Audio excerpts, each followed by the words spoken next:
In today's video, we will delve into a captivating and timeless topic that has intrigued theologians and believers for centuries. Our focus will be on the origins of evil and how it entered the world, specifically addressing the intriguing question of how evil came to exist if God is perfect. Before we delve into the video, we kindly ask you to subscribe to our channel and click the notification bell to stay updated on our upcoming content. We have an exciting lineup of videos in store for you. Now, let's embark on this incredible journey together as we unlock the timeless wisdom hidden within the biblical story. Just like all angels, Satan was originally created by God through the ministry of his Son, Jesus Christ, as confirmed in John 1:1-3. In the beginning, the Word was with God, and the Word was God. Through him, all things were made, and without him, nothing came into being. Every creature owes its existence to God, and nothing was created without him.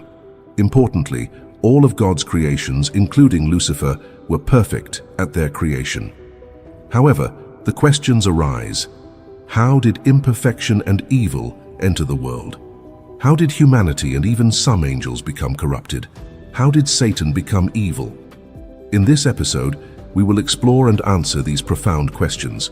The fall from grace of Satan is truly remarkable. Prophet Isaiah alludes to the origin and downfall of Satan, visualizing his fall from heaven as stated in Isaiah 14:12-15. Ezekiel paints an even more compelling picture of Satan's perfect original state and his descent into the abyss in Ezekiel 28:13-16. These passages highlight the beauty and perfection of Satan before his rebellion and subsequent fall. When Satan rebelled against God, not only did he bring God's wrath upon himself, but he also influenced a portion of the angels to join him in his rebellion. Satan's malevolence extended towards God, his divine plan, and the human beings he created. This rebellion resulted in the casting out of Satan and his followers from the mountain of God. The concept of perfection captures Satan's exceptional personal and moral qualities at his creation. He possessed wisdom and radiated exquisite beauty. He held the highest rank and was blameless in his ways. However, unrighteousness and evil were found in him, leading to his downfall and the corruption of a portion of the angelic realm. Among all the beings created in the vast universe, it is evident that Satan had a unique and intimate relationship with God. He resided on God's holy mountain, symbolizing the place of God's visible glory. However, without explicitly explaining the process, the account reveals that iniquity was discovered in this supposedly perfect angel. The best indication can be found in Ezekiel 28:17, where it states that Satan's heart became proud and arrogant due to his beauty, leading him to corrupt his wisdom for the sake of his splendor. This revelation emphasizes the danger of pride and self-obsession. In Luke 10:80, Jesus describes witnessing Satan's fall from heaven, likening it to lightning. To fully comprehend Jesus' statement, we must examine the context in which it was made. He shared this insight upon the return of the 70 disciples whom he had sent out to evangelize and prepare the way to Jerusalem. Filled with joy and perhaps personal pride, they reported to Jesus saying that, "Lord, even the demons are subject to us in your name." In response, Jesus cautioned them against pride, illustrating his observation of Satan's fall from heaven. His intention was to warn them about the dangers of excessive pride. This cautionary message from Jesus serves as a reminder that being pleased with their authority over demons should not lead to excessive pride. Pride is a sinful trait that can give rise to other sins. Just as excessive hubris caused Lucifer's fall from grace and his expulsion from heaven, the disciples should be cautious to avoid this potential hazard. Lucifer had exalted himself due to pride, and the disciples should learn from his downfall, remaining humble in their ministry. As a consequence of Satan's wrongdoing and rebellion, God dethroned him, casting him down from his privileged position over the mountain of God. This is how Satan came to earth after his original sin. His punishment awaits him in the form of a lake of fire, as mentioned by Christ in Matthew 25:41. Although Satan was perfect at his creation, he brought evil into the world. Evil originated from Satan as he succumbed to pride and arrogance, transforming something beautiful and perfect into sin and imperfection. Satan's pride led him to contemplate and attempt various ambitious acts.